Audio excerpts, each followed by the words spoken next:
Juan 1:1, el Logos, ¿Dios o un Dios? ¿Cuál es la traducción correcta? Abordaré el pasaje de Juan 1:1 para analizar específicamente la cláusula C y compararla contra tres de las traducciones al español más representativas. Además, como podrán observar en el título del rollo de hoy, no recurrí a la tradicional diferenciación entre mayúsculas y minúsculas en la palabra Dios, las cuales, como algunos sabrán, fueron influenciadas por el uso de la nómina sacra en los textos griegos. Y hemos hecho esto de manera intencional, tomando en cuenta que los testigos documentales no distinguían entre mayúsculas o minúsculas y sobre todo para no aportar una carga teológica ni doctrinal al análisis. Bien, lo que vamos a proceder primeramente es a leer el texto en griego de Juan 1:1 y dice así: Enargé en hologos, kai hologos en proston theon, kai theos en hologos. Ahora vamos a tomar el versículo, lo vamos a dividir en cláusulas, lo vamos a enumerar y vamos a extraer la cláusula C, kai theos en hologos. Vamos a hacer un análisis morfológico palabra por palabra y comenzamos con kai, que es una conjunción griega que equivale básicamente a la conjunción y del español, aunque tiene otros valores, otros significados. Luego tenemos la palabra seos, que es un sustantivo de la segunda declinación, masculino, singular, caso nominativo. Su carga semántica es Dios. Luego tenemos el verbo está en tiempo imperfecto, primera persona del singular, modo indicativo, voz activa, forma léxica eimi, y lo podemos traducir como era, también como estaba. Luego tenemos el artículo jo, lo tenemos en nominativo, masculino singular, y acompaña a logos, que es un sustantivo de la segunda declinación, masculino singular, caso nominativo, que podemos traducir como palabra. Kai theos en holog. Lo primero que salta la atención es que tenemos dos palabras en caso nominativo. Y esto es de peculiar atención porque es el caso nominativo el que le indica al lector de griego quién es el sujeto de la oración.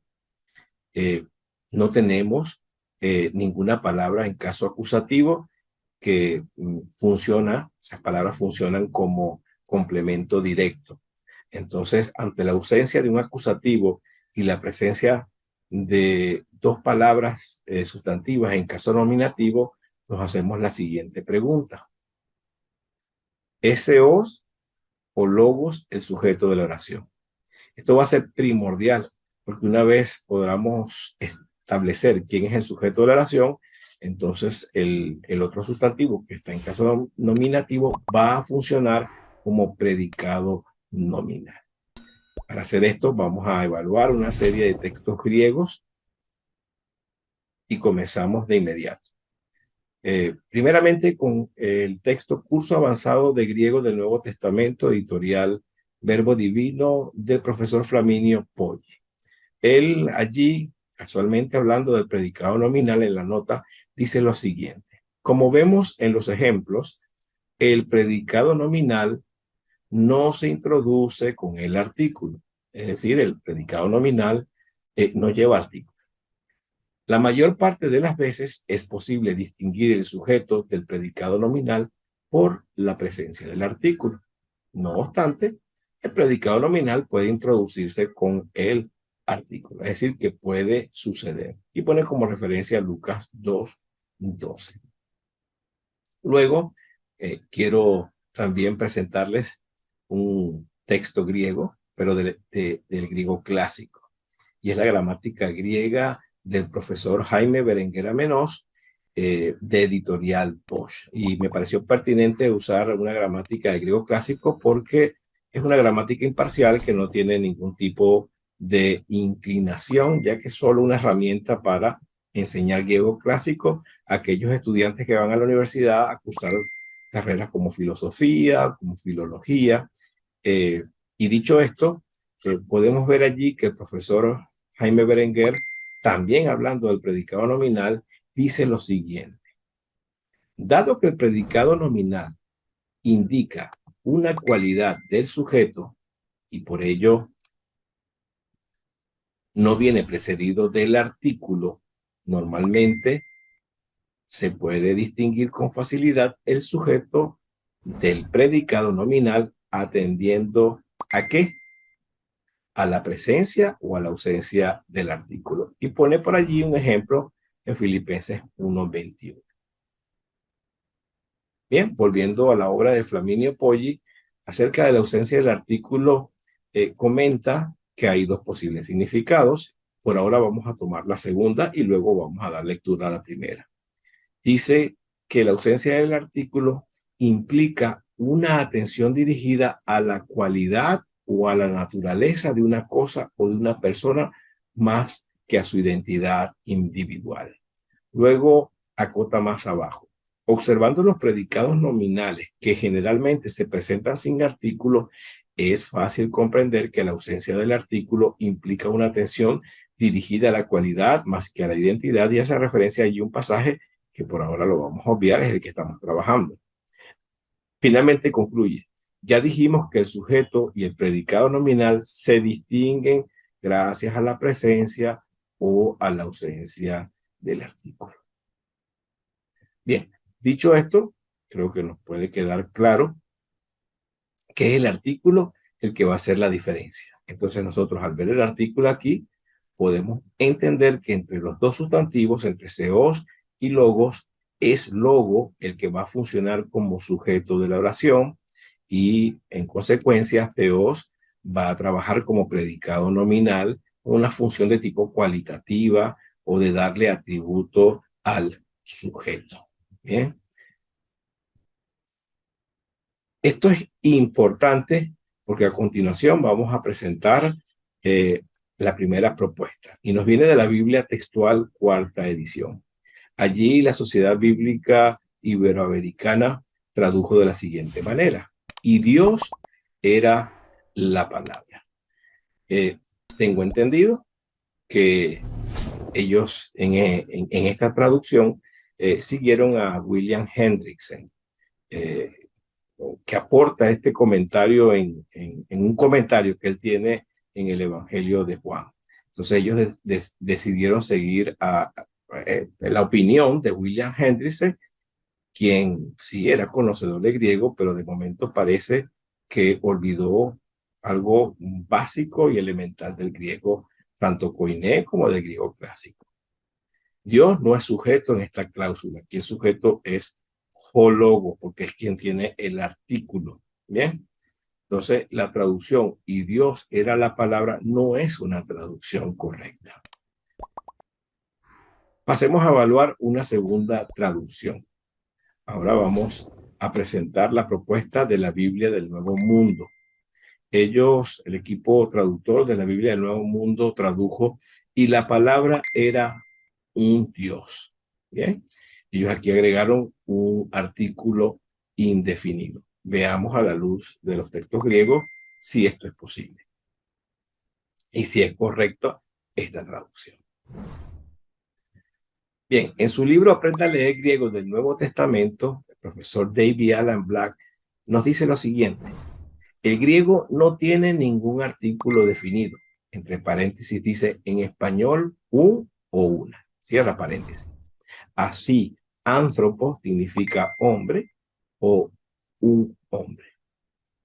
Luego dice más abajo, cuando no aparece ningún artículo en una frase griega, se puede utilizar los artículos indefinidos un, unos, una o unas en la versión española cuando el contexto sugiere esta traducción.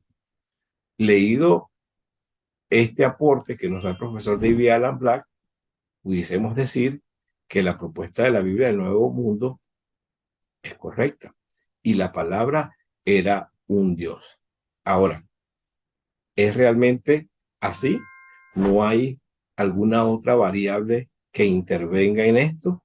Eso es lo que vamos a verificar.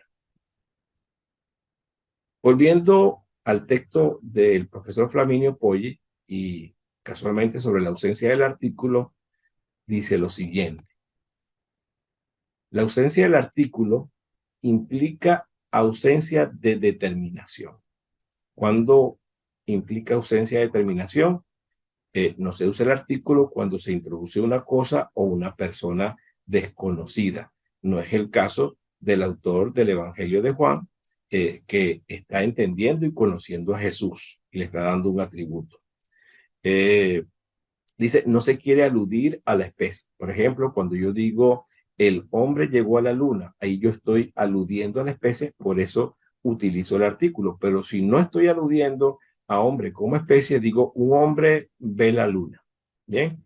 O cuando se refiere de forma genérica a una cosa o a una persona. De forma genérica, yo puedo decir, contraté un albañil, contraté un plomero, vi a un plomero.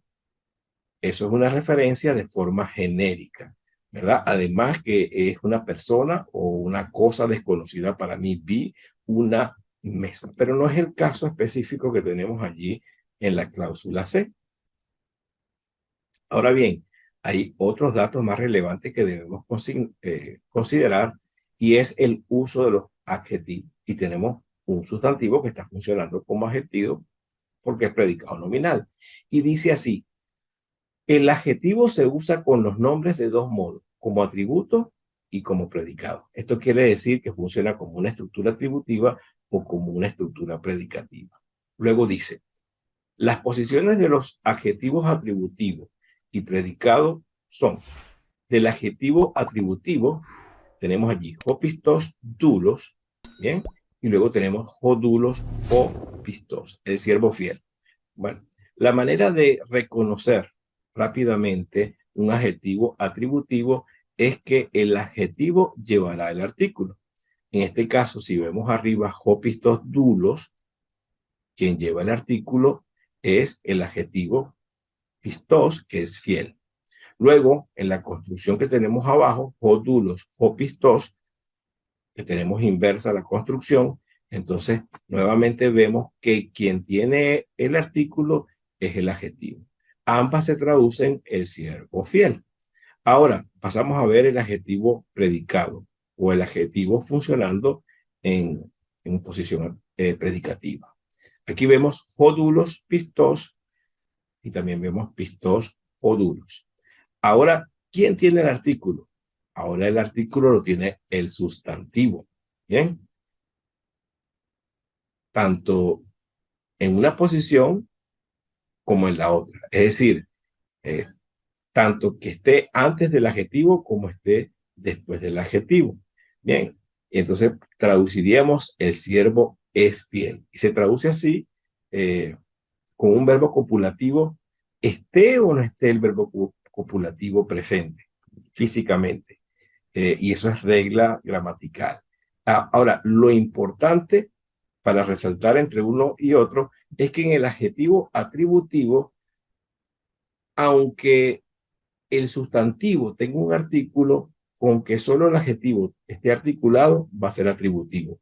Pero en las estructuras de tipo predicativa, solo el sustantivo puede estar articulado. Hay otro tipo de estructuras donde ninguno de los dos lleva artículo, es decir, en este caso ni pistos ni dulos.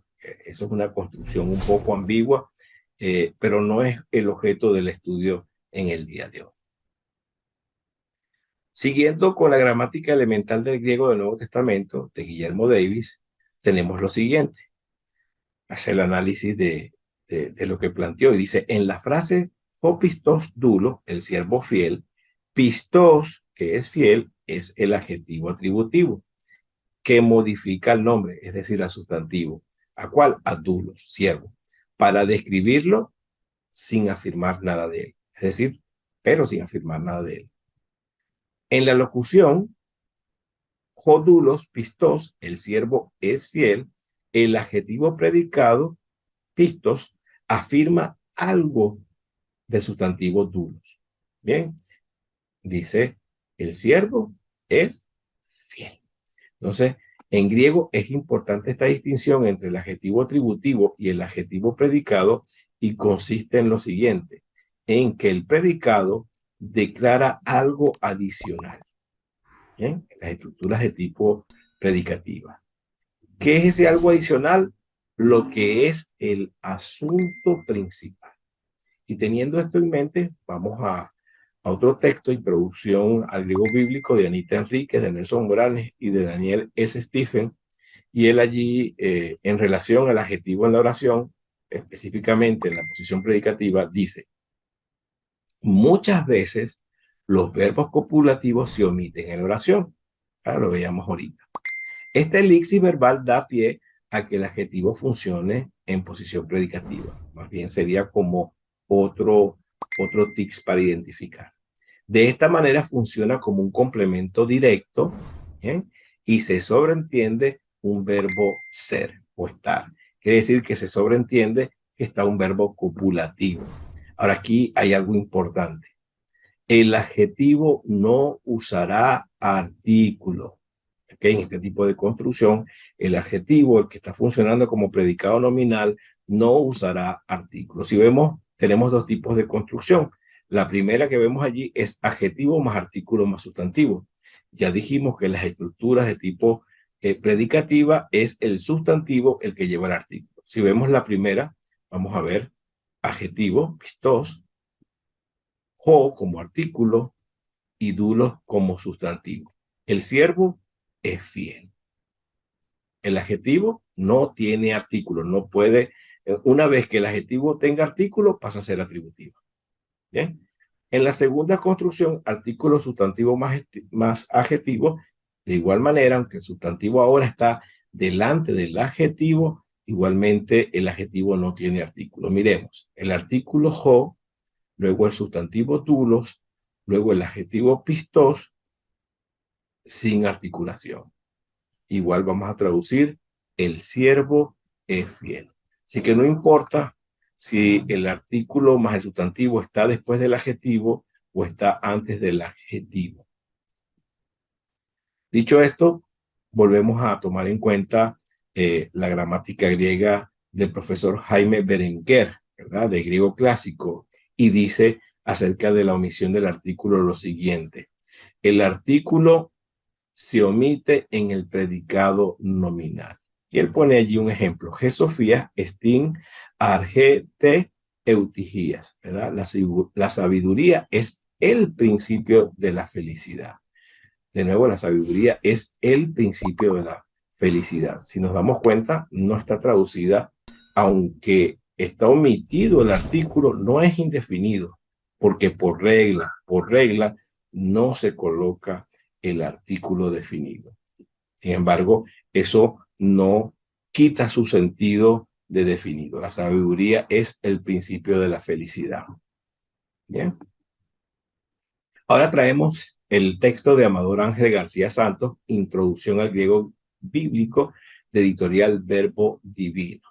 Él, hablando del adjetivo como predicado nominal, es decir, como atributo, como naturaleza, dice lo siguiente: cuando un adjetivo es predicado de una oración de tipo atributiva, es decir, no confundir con estructura atributiva, sino donde hay un predicado nominal que tiene forma atributiva, basado con el verbo ser o similares, es decir, con verbos copulativos, va siempre en nominativo y concuerda en sujeto con el sujeto de la oración en caso, género y número. Obviamente el caso en nominativo.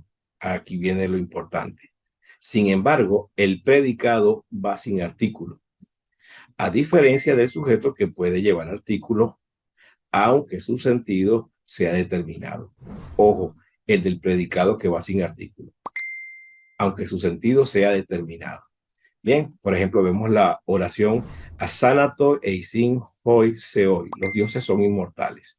Si ustedes se dan cuenta, Asanatoi no está indefinido, no tiene artículo, pero no porque sea indefinido, sino porque por regla del griego clásico, por regla del griego koiné, no lleva artículo y eso no elimina su sentido de determinado. Entonces se traduce: los dioses son inmortales. Ahora miren este detalle: si el verbo eimi va antes del predicado nominal, este puede llevar artículo, puede, no es obligado, puede, pero si va después, no hay manera.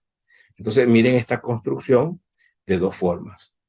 Aquí podemos decir su, ei o huillos, tu segú, ¿verdad?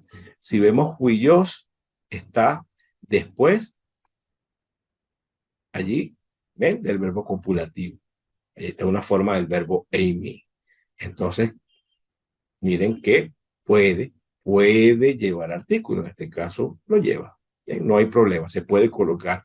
Pero si yo coloco en esa misma estructura huillos primero, huillos tu segú, ei si o ei su, ¿verdad? Nosotros vamos a tener eh, que el verbo copulativo en mí está después del atributo y por en tal sentido no lleva el artículo y su traducción será en cualquiera de las dos formas: tú eres el hijo de Dios. No debo traducir tú eres un hijo de Dios, sería un error gramatical.